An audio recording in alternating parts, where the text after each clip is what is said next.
Trois potes qui parlent de ciné sans se prendre la tête, bienvenue au Tripodcast. On est aujourd'hui avec Pierre, l'homme qui a vu tous les films 100 fois, l'homme au 100 visionnages. Bonjour Thibaut. Ça va très bien. Victor, l'homme aux 100 reproches par film, C'est vrai. qui a détesté tous les films. C'est moins vrai, mais bonjour. Et votre humble présentateur, 100% curieux, qui est là pour découvrir des films et en redécouvrir. Et aujourd'hui, on s'attaque directement à Die Hard. J'ai passé l'âge de ces conneries. Le policier John McClane est venu de New York pour fêter Noël avec sa femme. Tu m'as manqué. En fait, il est venu pour sauver sa femme. Bruce Willis, piège de cristal. Dans la catégorie des films qui ont très bien vieilli, Die Hard, sorti en 1988, réalisé par John McTiernan. On a un film qui mêle action, humour, suspense avec Bruce Willis et Alan Rickman. Pour le synopsis rapide, John McClane, un policier new-yorkais, arrive rejoindre sa femme dans son entreprise qui organise une fête pour Noël pour célébrer la nouvelle année avec les employés. Et tandis qu'il s'isole pour téléphoner, un commando investit l'immeuble et coupe toutes les communications avec l'extérieur. Donc on part là-dessus, donc on part sur un film d'action avec Bruce Willis. Énorme film. Énorme film. Encore maintenant, ça passe crème. Intemporel. Parce que même je l'ai regardé hier, Tu l'as vu hier, ouais. du kiff. Je l'avais déjà vu petit, je m'en rappelais pas bien. Et j'ai vraiment passé, c'est 1h45, 2h. Un peu moins de 2 heures. Un peu moins de 2h et ça passe vraiment tout seul. D'ailleurs, je vous devance, et je le dis avant vous, mais c'est le meilleur film de Noël qui existe dans le monde. Exactement. Voilà. C'est vrai qu'il est c'est vrai que c'est un film de considéré, Noël. il est Je vous considéré devance. comme un film de Noël. Ouais. C'est bien C'est sûr du coup que le oui. meilleur, c'est vrai. Alors du coup Pierrot, déjà combien de fois as-tu vu ce Die Hard? Die Hard 1, compteur c'est Pierrot. 2-3 visionnages par an, au même titre que Die Hard 3. Ok, donc 2-3 par an. Non, mais sérieusement, tu regardes 2-3 fois par an. Ouais. Putain. Alors, si en décembre tu l'as vu que 2 fois, tu te dis merde, attends, faut que je regarde Die Non, Hard mais- maintenant là, parce que c'est bientôt la C'est bientôt nouvelle la fin année. de l'année. Mais je serais curieux de parler de pourquoi tu regardes autant de fois les films. Parce qu'en Ouais. fait, c'est pas possible de regarder 2-3 fois le même film par an. Enfin, ça veut dire que tu t'y retrouves, quoi. Si, En fait, ça me n'étonne pas, Et tu c'est Piège de découvres plus cristal, mais bon, 2-3 fois par an, t'es vraiment très chaud, C'est beaucoup, c'est des films qui ont, dont on continue de parler encore maintenant et j'aime bien me retrouver dans cette tour 3 fois par an. Quoi. Tout comme j'aime bien me retrouver dans le motel de Shining 3 fois par an. Mais du coup, si tu l'aimes autant, il y a des raisons. Ça fait assez ouais. le temps. Comment? Pourquoi? Alors, du coup, film produit par Joel Silver, donc, qui est producteur du premier Commando. Et Joel Silver, donc, c'est vraiment un nom dans les films d'action parce qu'il va produire un film que tout le monde a vu, j'imagine, qui s'appelle Matrix. Ouais. Voilà, bon, je vois pas déjà rien que ça. Et donc, il va y avoir un livre d'abord, un livre qui s'appelle Nothing Lasts Forever. Et donc, ils vont tout de suite avoir envie, l'idée d'adapter ce roman, mais en faisant une suite directe de Commando, donc de Mark L. Lester. Je ne sais pas si vous avez vu ce film avec Schwarzy. Si, moi j'ai vu. Un excellent, j'ai vu. un nanar incroyable. Il est très bien sûr. The best nanar. T'as bien aimé le film? Ah ouais, moi j'aime C'est bien. bizarre. Le film passe crème. J'ai bien aimé le c'était film. Ah ouais, moi j'aime bien ce genre de film. Voilà, donc le roman qui est beaucoup plus sombre à la base. Oui, alors là, pour le coup, il s'agit vraiment de terroristes. Je ne sais pas si les auditeurs savent, mais Die Hard, le premier, c'est censé être des voleurs, toute cette bande, hein, ils ne sont pas terroristes. Ouais, c'est Ouais. pas vraiment des terroristes. Mais ils ont joué un petit peu là-dessus, justement. C'est un peu ambigu quand même. Alors, le rôle principal avait été proposé à Frank Sinatra. C'est pour vous dire l'époque, hein, non mais sérieux, putain, c'est quand même incroyable. Où on se dit, allez, il y a moyen de mettre Frank Sinatra en John McClane. Parce que ouais, Schwarzy, il a refusé de le faire. Schwarzy a refusé, Stallone aussi, Mel Gibson, Pacino. Et ils ont demandé ensuite à des Excellent. acteurs de télé, genre Don Johnson, donc il faisait 2 flics à Miami, et Richard Dean Anderson, plus connu sous le nom de MacGyver. Mais attends, Willis, si c'est le combienième sur la liste? Il est vraiment, c'est à partir du moment où les producteurs se sont dit qu'ils allaient certainement recruter parmi les acteurs de télévision en fait. Et donc Bruce Willis sortait de la série Clair de Lune, Ouais. qui j'avais faisait un entendu carton ça. à l'époque, donc plutôt axé sur la comédie, ce qui était un parti pris risqué pour les producteurs parce qu'ils imaginaient mal quelqu'un qui sortait du comique dans un rôle dramatique en fait. Un des rares films où Bruce Willis a des cheveux. Exactement. Si vous aimez Bruce Willis et vous voulez le voir avec des cheveux, c'est Die Hard 1. Regardez ça C'est le d'ici. seul, hein. C'est peut-être le seul, ouais. RIP ses cheveux. Et puis ensuite, du coup, le film va se mettre en chantier petit à petit avec John McTiernan donc aux manettes. On a Yann Debonte en directeur photo. Donc pour ceux qui ne connaissent pas Yann Debonte, je peux faire un bref rappel. Donc ça a été le chef opérateur des films de Paul Verhoeven, en fait, surtout dans sa première partie, les films qu'il a tournés en Hollande. Donc Le Quatrième Homme. Il a même participé à la photo de La Chair et le Sang, donc qui est la première production américaine de Paul Verhoeven juste avant qu'il fasse Robocop. Yann Debonte a également réalisé, il a été réalisateur, il a fait Speed. Ok. Il a malheureusement fait Speed 2. Il a fait Twister. Il a fait Antise et le deuxième volet des aventures de Lara Croft. Dont j'ai oublié le sous-titre derrière, mais bon, Tomb Raider 2. C'est pas très intéressant. Ok. Effectivement. Avec Tom Holland, sûrement pas. Un tournage qui a duré 4 mois. Donc 4 semaines. Alors la tour Nakatomi, en fait, je vais rien apprendre à ceux qui connaissent déjà les. Tu vas apprendre à beaucoup de gens. Ouais, voilà. Dont moi. D'accord, ok. Alors laisse-moi te. Donc 4 mois de tournage, donc 4 semaines dans la maison mère de la Fox. Donc en fait, qui est la tour Nakatomi elle-même. En fait, ça a été tourné genre à la maison, quoi, quelque part. Donc ils ont mis un étage en quarantaine où ils ont fait toutes les scènes dans un étage, par exemple, un truc comme ça. Okay. Et ensuite, il y a des scènes, après 4 semaines pour la Fox, donc j'imagine ça devait être certainement pour tout ce qui est les plans d'extérieur de la tour, quand on la voit dans son ensemble. Et ensuite, toutes les scènes d'intérieur, elles, ont été faites dans les bureaux de la Fox, donc c'est pas situé au même endroit.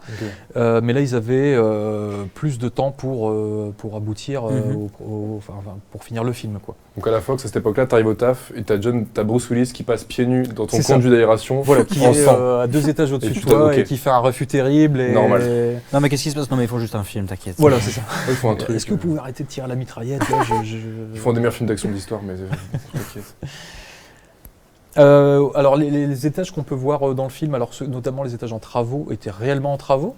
Ouais. Donc, au même titre que, par exemple, je sais pas moi, Jurassic Park, le parc qui est en semi-construction, était réellement, les décors n'étaient pas finis.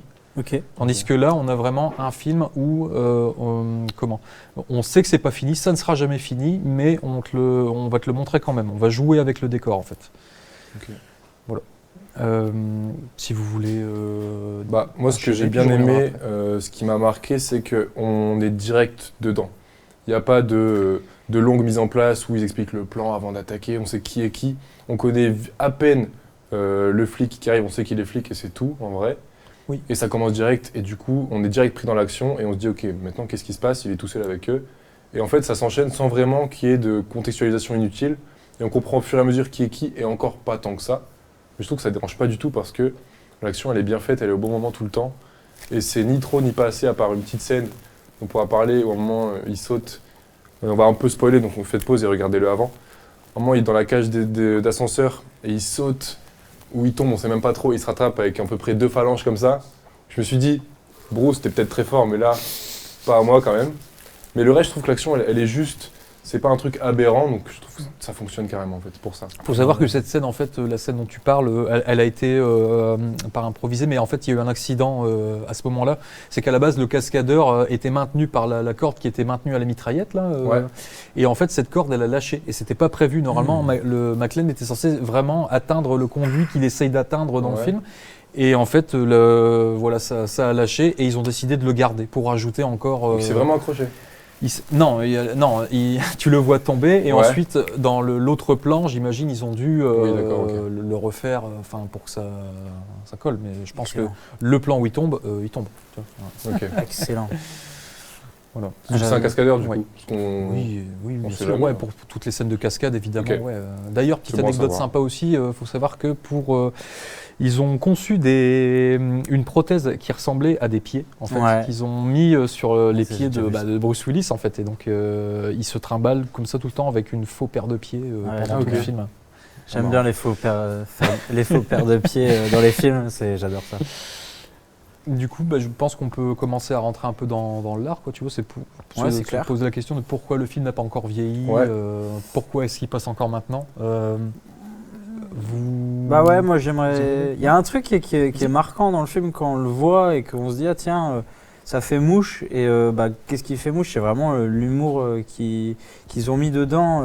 C'est un truc qu'on revoit beaucoup aussi aujourd'hui, des films d'action. Enfin, il y a toujours eu une dose d'humour qui te fait dire c'est badass et tout. Mais là, c'est vraiment, on est dans le quotidien d'un flic. On n'est pas avec justement, j'allais dire Schwarzy dans Commando, mais c'est bien Schwarzy dans Commando. C'est pas juste une tonne de muscles, Bruce Willis, c'est autre chose. Il a un peu ce côté très américain moyen. Je sais pas si vous voyez ce que je veux dire. Bien sûr, oui, il incarne avec son Marcel l'Américain et moyen. tout ça. Et du coup, le film il marche vachement bien parce qu'on voit ce pélo courir entre mille feux et me dire putain, je suis dans la merde et tout. Et ça fait, moi je trouve que ça fait toujours rigoler parce que. Ce que j'aime avec l'humour, c'est que à toutes les vannes qu'il fait, il y a que nous pour les entendre en fait. Il est tout seul et il fait la vanne dans. Ouais, c'est vrai. Il a dit à haute voix, mais en vrai, c'est pour personne, tu vois.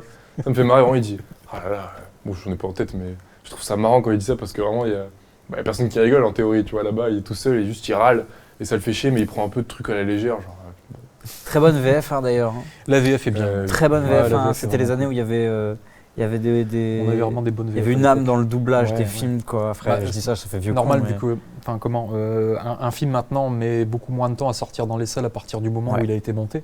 Et avant, ça prenait des mois et des mois avant que le film sorte. Ouais, ils avaient le temps En pour faire France, le et donc doublage. du coup, les doubleurs avaient le temps Bien vraiment sûr. de s'imprégner des personnages et de rebosser les répliques, etc. Ouais. Je parlais avec des doubleurs qui me disaient que justement depuis, ça faisait quelques années maintenant, hein, mais qu'il y avait beaucoup moins de temps. Manque de temps. Ouais. Ah ouais, et c'est pour ça qu'aujourd'hui tu le vois, et c'est pour ça qu'aujourd'hui aussi c'est plus des doubleurs qui doublent les films, c'est que même pour des, voilà, je m'égare hein, vraiment beaucoup, mais avec ces doublages, c'est beaucoup maintenant des stars du coup qui vont Mhm. faire le doublage de certains films. Je parlais dans un autre podcast d'Élémentaire. Bah là, c'est 2 stars qui font les doublages. On aurait bien aimé d'avoir des vrais doubleurs, En plus, quoi. ils n'ont pas remplacé de doubleurs à la base. Ah, ça, je qui sais étaient- plus. qui ont Mais ça peut-être même arrivait déjà pas mal fait. de fois, ça. Et ils ont remplacé par un casting de stars. Mais du coup, tout ça pour dire que bah, la VF, elle est vraiment bien dans Die Hard, et puis on Ok. s'y prend, et puis bah, c'est des films des années... quelle année Die Hard D'ailleurs, 88. 88, donc un bon film des années 80 quand même, qui pue les années 80 d'ailleurs. hein. Ouais, et en même temps, qui, dans sa réalisation, pour moi, il a 5 ans, 10 ans d'avance, quoi. Vraiment, dans ce qui va se faire ensuite. Jamais on avait filmé l'action comme ça. C'est vrai Ok. Ouais, Ouais, les ouais, codes vraiment. de Avec ceux tout d'aujourd'hui, un- en fait, t'as ils tout ont un vu jeu. très loin. Parce qu'il y a déjà le geek un peu en bas qui fait les caméras et tout, surveillance et tout, qu'il y a maintenant dans tous les films où Ouais, ils infiltrent un ouais, truc, il y a ouais, toujours c'est un le geek truc dans de le fauteuil, ouf. tu vois, dans la Ouais. camionnette. Il y avait déjà ça en 88, alors que c'est peut-être pas encore un sujet, tu vois, la technologie et tout. Mhm. Ils ont vu vraiment, je pense, tout en avance, quoi. Ouais. Ça. Enfin, tout le monde, forcément, a copié et recopié sur Die Hard, quoi. Bah, c'est c'est vrai qu'on a vrai. des méchants qui sont... Enfin, Alan Rickman, qui d'ailleurs, c'est son premier rôle, hein, c'était un mec de théâtre, et puis du coup, il a débarqué sur ce film, Ok. c'est son premier vrai rôle au cinéma, et il arrive... C'est un vrai magicien. lui. Enfin, il en impose, quoi. Le mec, il est en costard, on croit qu'il va te faire une tirade de Shakespeare, là, enfin, à tout moment, enfin, c'est... La scène où ils se rencontrent, elle est forte, je trouve, Oui, en tension, c'est là, parce Ouais, que en les deux tension. personnages sont assez badass, ils sont montés Ouais. petit à petit, et là, ils se croisent, et C'est tu ça. te dis, mais il est quand même pas dû, puis en fait, peut-être que c'est si, ça, mais en et fait tout. que oui, et puis tu as cette Et caméra ouais, qui c'est est assez plutôt énorme. penchée dans les champs contre champs, hein, Mhm. tu sais, qui fait un peu un motif à la De Palma, tu sais, dès qu'on penche la caméra, c'est forcément pour annoncer qu'il va se passer quelque chose, un problème ou on ne sait pas quoi. Ce film est beaucoup aussi rythmé par les lens flares. Donc les lens flares, hein, c'est les 2 mots préférés de J.J. Abrams. Sauf que là, les lens flares, ils sont faits en dur. Et ça, Ok. je vous invite à revoir le film, notamment des mouvements de C'est-à-dire caméra de travelling, où en fait la caméra, la lentille va à chaque fois capter des faisceaux lumineux Ah, tu qui veux dire que c'est vont pas créer fait des lignes post-prod. horizontales. Tu vois, C'est pas fait en c'est pas du tout fait en post-production. post-prod, ok, c'est fait en d'accord, dur, c'est fait en vrai sur le plateau. Ok. Et ça, si tu te concentres que sur les lens flares qu'il y a dans le film, mais tu te rends compte qu'il y en a vraiment partout, tout le temps, et ça donne de la dynamique. Rien que des scènes de dialogue où 2 mecs se parlent, bah, tu as constamment les lens flares qui sont derrière eux pour rappeler tension, opposition. Juste pour ceux qui savent pas, un lens flare, on vous en fait un maintenant à l'image, voilà, c'est ça. Pardon, on peut continuer. C'est vrai que j'avais oublié que l'utilisation d'une lens flare, à un moment donné, il y en avait partout. Énormément, Il y en avait partout. énormément. Snyder, hein, Oui. il utilise beaucoup trop, mais bon. Et ceux qui ont envie, qui ont bien aimé le 1, les suites sont bonnes. Il y en a 4-5, il y en a 5 Bah, les puristes comme moi vont s'arrêter au 3. Ok. Le 4, c'est bof. Ok. Le 4, c'est vraiment bof, quoi. Enfin, pour moi, on n'est déjà plus dans Die Hard parce que Bruce Willis n'a plus ses cheveux. Et moi, un John McClane sans cheveux, c'est pas un John McClane. Et le 5, c'est une catastrophe. Vraiment, D'accord. Le 5, ouais. Moi, je suis pas du tout convaincu par le 5. Je l'ai vu il y a pas longtemps, je l'ai vu cette année. c'est vraiment bas de gamme, mais ça se regarde. Ça se regarde quand même. Ça ouais. se regarde, il y a une histoire avec son fils, je sais Mais pas quoi. si tu veux voir un méchant qui mange des carottes et qui danse, ce film est fait pour toi. Ok, donc on invite à regarder 1, 2, 3 en gros. Non, même le... Mais tu 1, 2, 3. Le 2. Bah ouais, le 2, pourquoi on n'en parle pas là? Parce que le 2, c'est quand même une... Oh, oh. Non, mais je sais que j'aime pas beaucoup les films, mais le 2, il est pas terrible, quoi. Le 2, alors, le 2, pas terrible. Quand tu regardes la réalisation de McTiernan, qui donc a fait le 1 et le 3, Ouais. Une journée en enfer, là, le 2, assez problématique, notamment dans le fait que. Comment bah, c'est la même chose en fait, c'est vraiment une redite du premier. Dans un aéroport. On n'en sort pas, mais c'est dans un aéroport. Et Voilà. d'ailleurs, c'est marrant parce qu'on peut Die faire Hard. vraiment...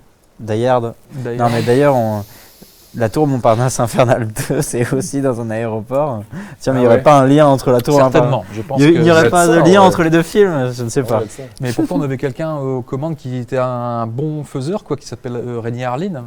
Ce gars-là, il avait fait des films avant, notamment un qui a fait parler de lui parce qu'il a tourné en très peu de temps, qui s'appelle, alors c'est Freddy 4, j'ai plus exactement le titre. C'est Freddy 4 en tout cas. Et il a été appelé, il a été amené à faire ce projet parce qu'il avait la réputation d'être quelqu'un qui, en très peu de temps, arrivait à te faire une série B vraiment digne de ce nom, quoi. Donc là, pour Die Hard 2, il a eu beaucoup plus de budget. C'est quand même un film qui ne démérite pas. Il y a quand même des scènes, des morceaux de bravoure. J'aime bien la scène de bagarre sur l'aile de l'avion à la fin, Ouais. le yippee-ki-yay avec la flamme. Ça est cool. C'est tout Mais un ventre mou dans le film, quoi. Il y a quand même un ventre mou, je te l'accorde. Et le 3, pour moi, enfin peut-être qu'on sera amené à en reparler dans une, j'en sais rien, on verra bien Peut-être. dans une future émission, mais le 3, je le mets quasiment au même niveau que le premier. Le 3 Le 3 est cool. Le 3 est d'enfer, hein, franchement, le 3 est d'enfer. Et le 4, il y a quelque chose à apprendre aussi. C'est McTiernan le 4 ou pas? Non, c'est Len Wiseman. Donc c'est le mec Parce qui que a fait j'ai- les Underworld. J'ai du mal à penser que c'est une bonne idée de changer de réal quand tu fais une trilogie Une franchise, ou plus. ouais, de changer de ouais. réal entre deux films, Ouais. je trouve que ça marche rarement. On vient n'aura de- pas le temps de parler de Star Wars, mais on pourra un jour. J'avoue que je me suis remémoré que Underworld existait et ça m'a pas fait du bien, quoi. Du coup, je suis en train de remettre tout doucement.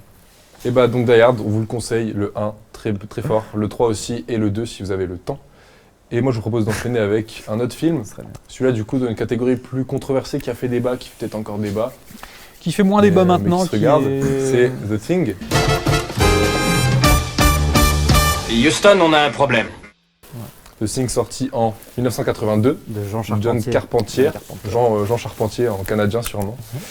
Donc là on a un film horreur science-fiction. Horreur science-fiction. Donc on a un pitch, on a 12 hommes en Antarctique qui vont découvrir un corps enfui sous la neige depuis plus de 100 000 ans. Et une fois décongelée, cette créature retourne à la vie en prenant la forme de celui qu'elle veut. Extrait. 12 men have just discovered something. For 100,000 years, it was buried in the snow and ice. Now it has found a place to live. Inside. Where no one can see it, or hear it, or feel it. I know I'm human. Some of you are still human.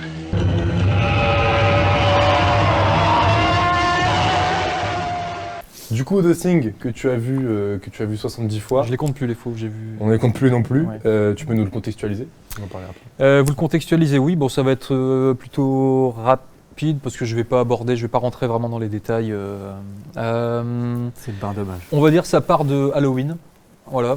Donc, Vers par la Carpenter. Voilà. Et vers la fin du film Halloween, donc l'original de Carpenter évidemment, vous avez un petit extrait de La Chose de Howard Hawks qui passe à la télévision.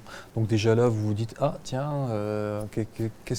où est-ce qu'il va m'emmener ce Carpenter? Et donc c'est déjà une lettre d'amour à ce film et à ce réalisateur Howard Hawks qui est vraiment un des maîtres aux yeux de Carpenter. Quoi. Cinéma aussi, ouais, de les premières années Scarface, d'or, ouais, bien sûr. Ouais. Je sais plus quelle année celui de Howard Hawks, je regarderai. Le Scarface de Howard Hawks? Non, le The Thing de Howard Ah, Hawks. le The Thing, j'ai plus la date en tête. Je sais plus la date non plus.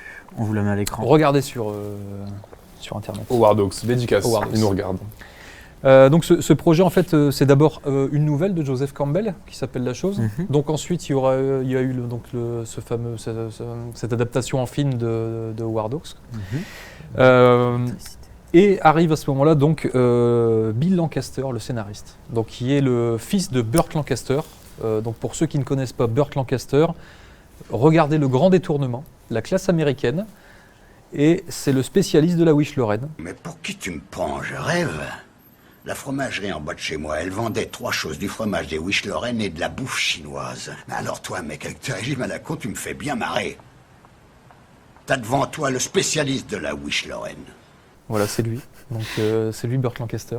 Bon, bien sûr, je ne vais pas citer vraiment les films qu'il a fait tout au long de sa carrière, mais c'était pour la petite vanne. Hein. Je ne vais pas vous dire dans quoi d'autre il a tourné, c'est Burt Lancaster. C'est un super bon film. C'est un très très bon film.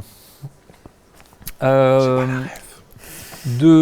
partir donc du scénario, voilà, le projet va tourner de main en main et c'est Carpenter donc qui va décider de l'adapter. Alors ce que Carpenter ne veut pas, lui, quand il fait la chose, c'est se retrouver avec un monstre en costume. Parce qu'en fait, on est déjà post-Alien, et Alien qui pourtant a fait un carton quand il est sorti, tout le monde a encensé la créature, etc. Lui, Carpenter, quand il a vu la créature d'Alien, s'est dit « Ok, mais on sent quand même le mec dans le costume ». La grosse problématique de ce film, c'était de trouver quelqu'un à la hauteur des effets spéciaux qu'on attendait pour le film, quoi. Et donc c'est...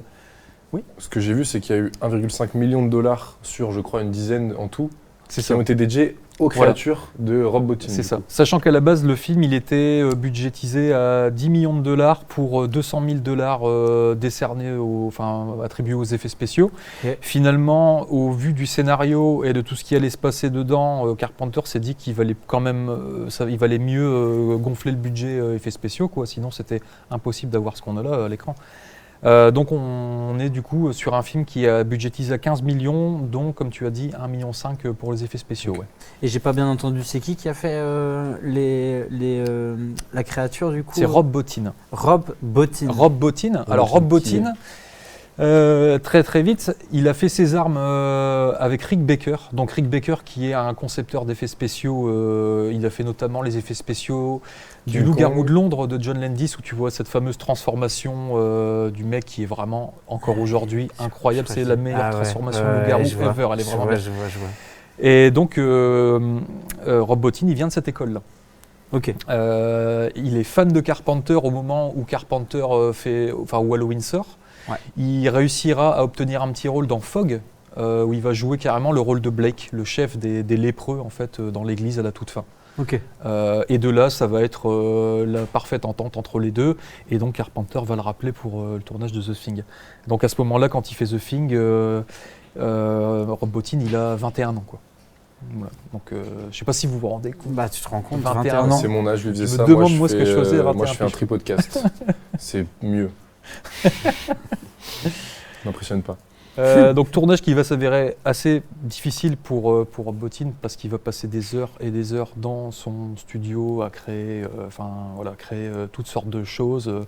Alors tout le monde est emballé parce que ce qu'il fait vraiment c'est incroyable.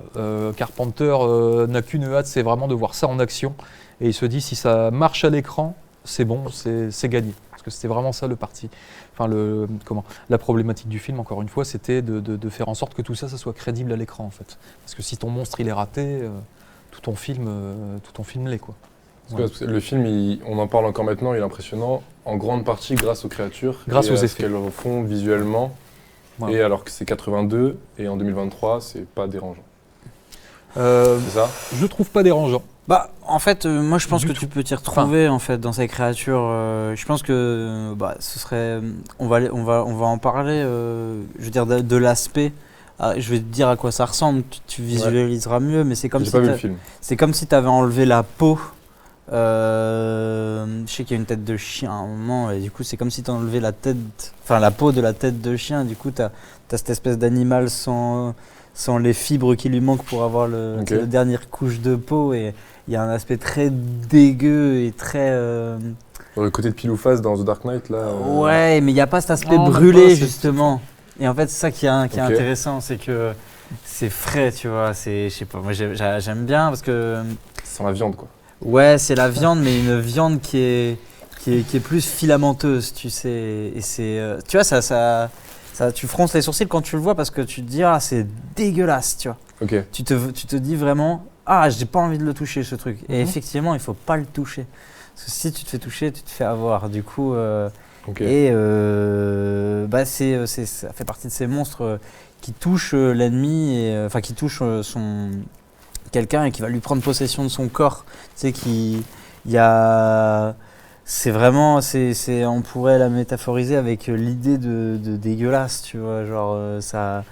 Je sais pas comment expliquer, il faut que tu le vois. C'est un film dégueulasse. Du coup, ça donne pas hyper envie de le voir, moi qui n'aime pas les films d'horreur et tout. Ah, franchement. Qu'est-ce qui fait que là, ce soir, je le regarde?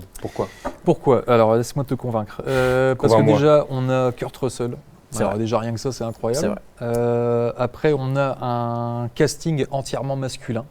Donc, c'est un parti pris incroyable à l'époque, quoi.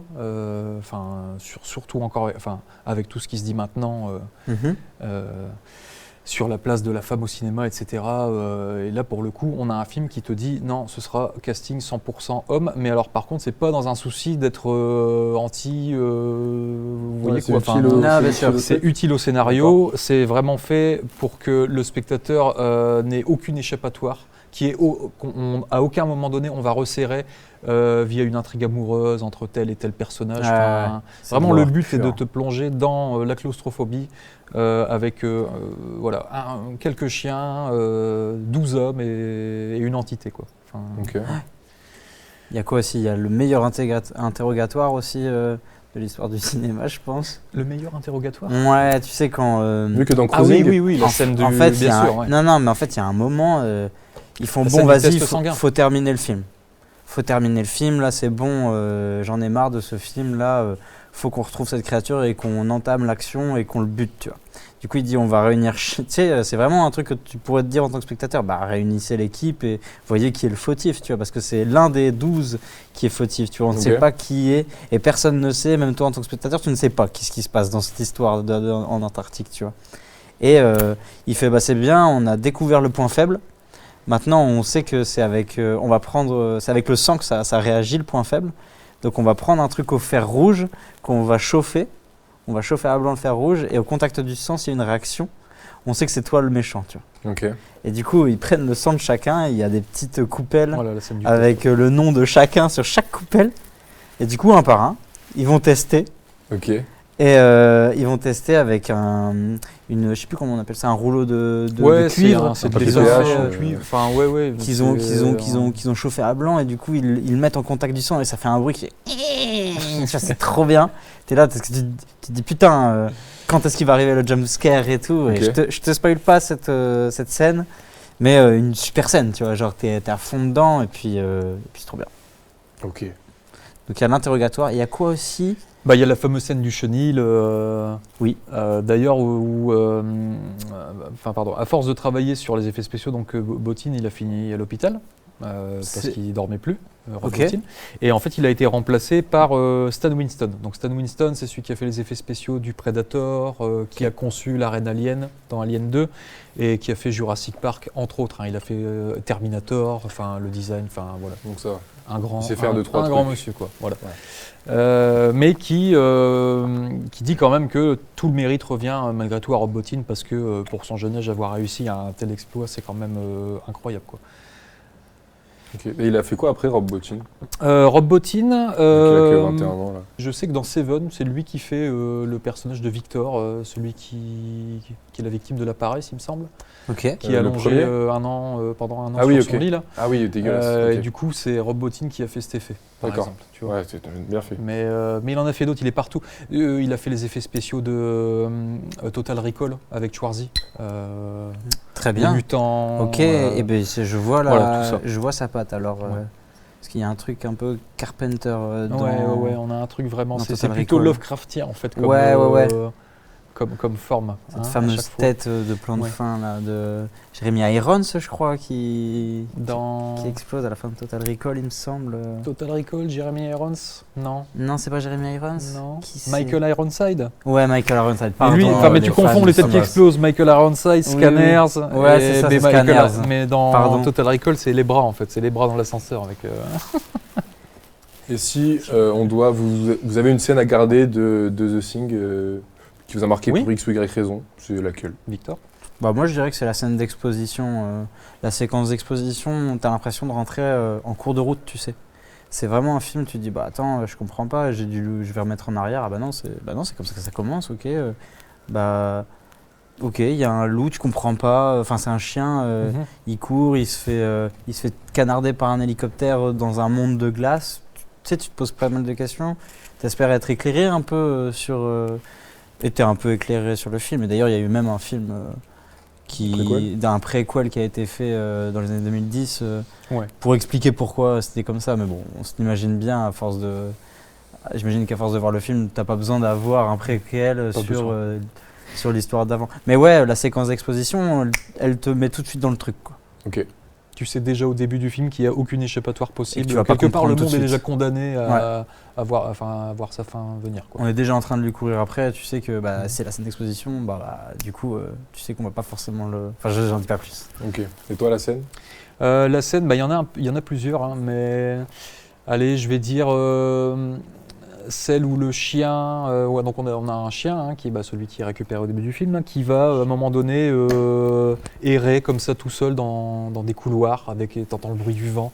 Et à un moment donné, il va rentrer dans une pièce où tu as l'ombre de quelqu'un qui est en train assis, en train de fumer ou je sais pas quoi. Et cette personne se retourne en voyant le chien rentrer et là tu as un fondu au noir. Et là on passe carrément à autre chose. Ça m'a beaucoup marqué. Parce que justement dans ces moments-là, en fait, le principe, c'est qu'elle va s'immiscer en toi et en toute discrétion, les autres ne savent pas quand. Ouais. Et donc, du coup, le fondu va renforcer cette idée de contamination en silence. je vois bien. Ouais. Et donc, en fait, les moments les plus flippants dans la chose, mais c'est pas moi qui le dis, hein, c'est un grand critique cinéma qui s'appelle Jean-Baptiste Thoré, qui est vraiment, c'est vraiment une bible, hein, ce mec. J'adore écouter ce qu'il dit sur les films. Et donc oui, voilà, selon Jean-Baptiste Ray, donc les moments les plus flippants dans la chose, c'est tous ces moments de fondu au noir où du coup il y a une contamination qui est susceptible de se faire. Et quand l'image revient, fondue ouverture, on démarre avec une autre séquence, des personnages reviennent, ils se croisent, et là on ne sait plus quelque part qui est qui. Qui a pu être contaminé, on ne sait pas. Okay. Ça peut être tout le monde, ça peut être personne. Et donc ce qui nous amène justement à la fin du film, que je ne vais pas spoiler, parce que tu n'as pas vu le film évidemment. Donc c'est une fin qui n'a pas trop bien été reçue par les producteurs. Carpenter, lui, trouve que la fin est incroyable, parce qu'elle suscite beaucoup de questionnements. Il faut savoir que donc, les producteurs ont voulu retourner une fin. Il y a une fin alternative qui a été tournée, qui a été présentée donc à un panel de gens pour une projection test. Ils leur ont montré les deux fins, et en fait, il s'avérait qu'ils ont voté à peu près 50-50 en disant je choisis cette fin, les autres ont dit non, moi je préfère celle-ci. Finalement, Carpenter a relancé les producteurs en leur disant bon, quitte à choisir une fin, comme c'est du 50-50, autant prendre la fin que je voulais initialement. Oui. Donc ils ont gardé la fin d'origine, heureusement. Heureusement. Vous avez vu l'autre du coup? Le remake? Non, l'autre fin. L'autre fin, qui n'a pas été choisie, on sait pas l'autre fin, qu'elle existe. Enfin, Okay. je l'ai jamais vue. Elle est tournée, quoi. Elle est tournée, mais il me semble pas l'avoir vue dans des chutes ou Je suis même pas sûr qu'elle des ait scènes monté. coupées au montage, ou Ah elle ouais, n'est pas non, dans les non, c'est bonus, déjà- il me semble pas l'avoir vue. Ok. Et donc pour finir, parce que c'est quand même un film qui a fait moult débats, qui a moult débats à l'époque, hein, donc il est sorti en même temps que E.T. Et donc ça s'est très mal passé pour ce film parce qu'à l'époque, le public américain voulait quelque chose d'optimiste plutôt, avec un extraterrestre qui te veut que du bien. Et The Thing a été un rejet total vis-à-vis du public. Ils ont taxé Carpenter de pornographe, de l'horreur. Ils l'ont vraiment assassiné. Et ce film-là a fait que Carpenter ensuite n'a eu plus jamais, il n'a plus eu confiance en les studios. Ouais. Il aura l'occasion de retourner une fois avec eux pour les aventures de Jack Burton et aussi les aventures les mémoires d'un homme invisible. Mais on va dire que ce film-là sonne le glas de la carrière de Carpenter et il va jamais vraiment s'en remettre en fait de cet échec. Non. Un film qui donc a coûté. Non mais sérieux. Il a coûté donc 15 millions pour en rapporter 19 au final. Donc il rentre dans ses frais, mais c'est pas un gros carton. Et il va connaître une deuxième vie grâce à la VHS dans un premier temps, le DVD, les rediffusions, et sera reconnu culte une vingtaine d'années après. Ouais. Mais si t'as jamais vu de John Carpenter, je pense que c'est une super entrée, une super porte d'entrée quand même pour son univers et un peu son cinéma et tout. Tu vois un peu, je sais pas si tu connais Resident Evil, peu les chiens. Quelque part ils viennent de The Thing, tu vois. Ok. quelque part, ça vient de The Thing. En fait, il a plein d'idées qui... On sent que c'est pas un... Enfin si, moi j'aurais tendance à dire que c'est un grand maître du cinéma, mais bon, je pense que ses défauts font beaucoup à Carpenter et ça fait de ses films encore meilleurs, tu sais. Moi, c'est un cinéaste que j'aime beaucoup, je pense que The Thing, tu vas pas t'en remettre. Hein. D'accord, ok. Bon, je vous en dirai des nouvelles. Ah ouais, je suis Ça chaud. marche. Donc on en parlera, j'en reparlerai peut-être ici. En attendant, je vous propose d'enchaîner avec la dernière petite séquence. On va parler d'un film d'actualité qu'on a vu tous les deux. J'ai vu, je sais qui c'est, mais je dirai rien. C'est Oppenheimer, le dernier de Christopher Nolan, donc sorti récemment, sur l'inventeur de la bombe nucléaire, Robert Oppenheimer. Qu'est-ce qu'on peut en dire? Bah, on se la joue comment? Tu me dis que t'as bien aimé et je te dis ensuite que j'ai pas aimé ou Moi je dis que j'ai bien aimé et je m'attends à ce que tu dises que t'as pas aimé. Comme Non, d'hab. non, non, non, non. Non, mais je suis allé, il est vraiment très frais dans ma tête puisque je l'ai vu hier soir. Ok. Je l'ai vu hier soir, donc j'ai pas eu le temps de bien le digérer le film. Après, en plus, il est très complet. C'est un film très bavard avec beaucoup de personnages. Il est pas vraiment dans l'émotion. Le film, il te demande d'être pas mal actif puisqu'il va falloir que tu comprennes les liens entre chacun. Surtout qu'il y a un montage qui est nolanien un peu, tu vois, c'est-à-dire que on t'en met par-ci par-là. Je dis pas que ça n'a pas de sens, hein. Je dis que c'est pas forcément facile d'accès, surtout que ça rentre dans ces films où si tu ne connais rien au contexte de qui est Oppenheimer, qu'est-ce qu'il a fait, et tu peux te retrouver perdu à un moment. C'est un des films où je conseillerais avant, si on a vraiment envie d'en profiter du film, de regarder des petits reportages, pas un truc de 3 heures, mais des petites demi-heures qui expliquent un peu l'époque et le contexte dans la réalité de ce qui s'est passé, pour pouvoir dire ok, tel personnage c'est lui, parce que là il y a beaucoup de noms de personnages, beaucoup de temporalité, et du coup moi j'ai envie de le revoir pour être sûr d'avoir compris le film, parce que après c'est aussi un point fort aussi, c'est que j'étais curieux de savoir ce que Nolan allait faire avec ça, vu qu'il a fait quand même beaucoup de fiction, à part Dunkerque, mais il a aussi su faire un truc intéressant de Dunkerque, c'est qu'il joue avec le temps, et il faut à un moment capter que ok, ça c'est à telle époque, ça c'est là, et en fait ça se passe en même temps que ça, et je trouve ça intéressant parce que sinon c'est juste un biopic chronologique, et je pense qu'il y a plus sujet à s'ennuyer. D'ailleurs, 3 heures de chronologie. D'ailleurs, ça parle de quoi, Oppenheimer, justement? Pour moi, ça parle beaucoup des personnes et pas trop de politique. Moi, c'est plus les égos, les intérêts des gens. Lui, en fait, il créait la mort. Je spoil un petit peu, attention. Je te posais cette question, c'était aussi pour te dire que Oppenheimer, ça parle de la création de la bombe atomique, quoi. Ouais, mais oui. Mais pour C'est moi, juste ça parle le pitch du film, quoi. Il y a un mec qui va créer un truc qui peut tuer, et après qui va se remettre en question, mais qui va pas regretter.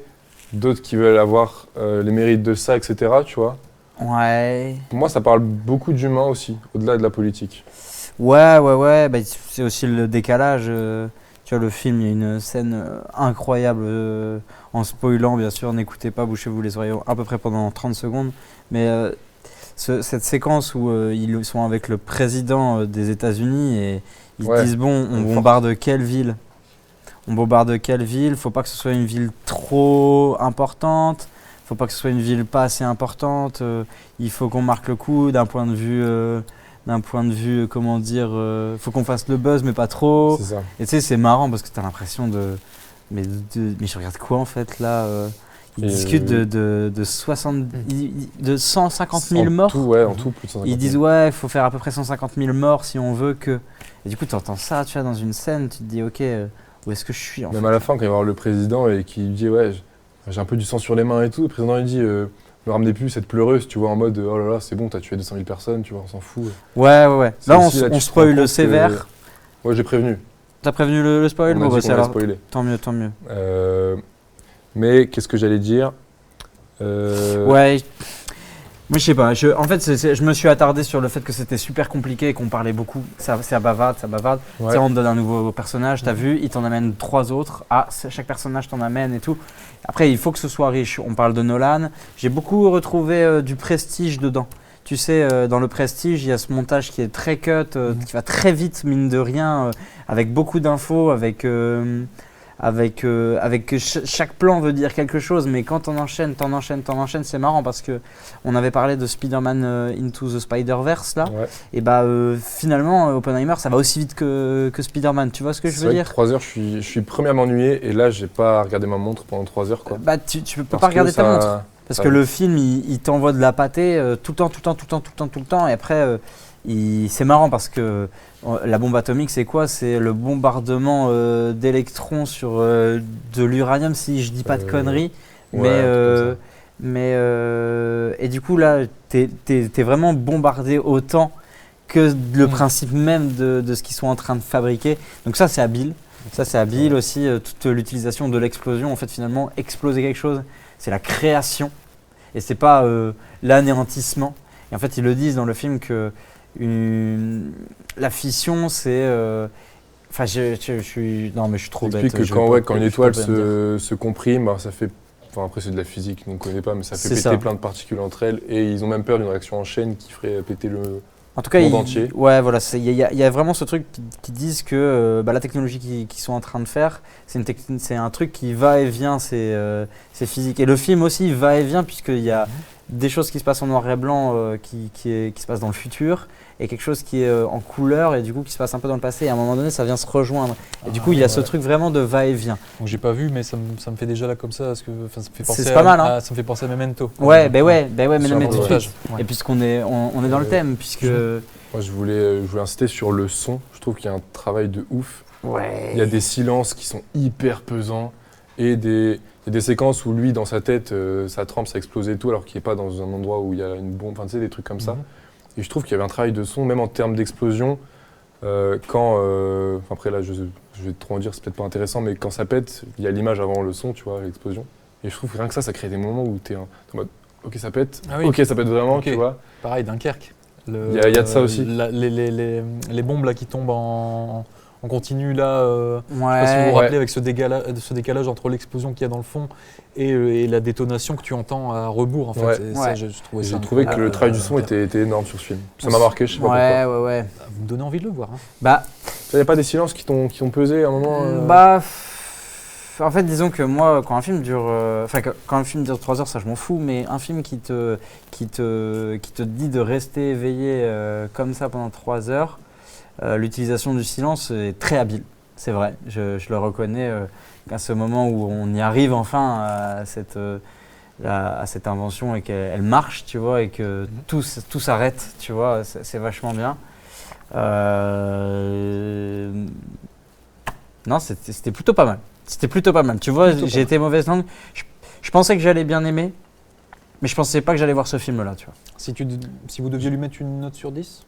Je suis pas prêt à lui mettre une note. Ouais, j'ai pas encore digéré. J'ai envie de le revoir en plus. Par contre, j'aimerais bien en discuter avec le plus de monde possible, donc allez le voir. J'ai besoin d'en discuter, j'ai besoin d'en parler. C'est le genre de film où, en plus, t'as plein d'infos, t'as plein de trucs, t'as plein de choses qui se passent dans le film qui font que t'as envie d'aller le voir. Et putain, quel casting! Ça, on en a pas parlé. Mais et ce que j'aime bien, c'est que le casting est tellement bon non, mais c'est la que tu sais, t'es pas dans le je reconnais. Tu les reconnais, mais ils sont dans leur personnage et ils sont très très bons. Tu vois, je trouve. Je me suis pas dit ok, je vois Matt Damon. Je me suis dit je vois un colonel et il fait le colonel. Il y a Rami Malek. Bonjour Rami Malek. Bon, ouais, c'est ça. Tu vois, tu te dis pas c'est un casting de star forcé ou ça peut être chiant en vrai des fois. Là, tu te dis ok, ils sont choisis, mais ils sont choisis pour les bonnes raisons. Non, et puis il y a. Il y a un des frères Safdie aussi, il me semble, qui est dedans. Non, mais c'est un truc de fou. Hein. Le casting, il est insane. C'est un truc de ouf. Il y a des trucs que je lui reprocherais, mais sans spoiler, je ne veux pas trop en parler. C'est notamment les scènes de nu.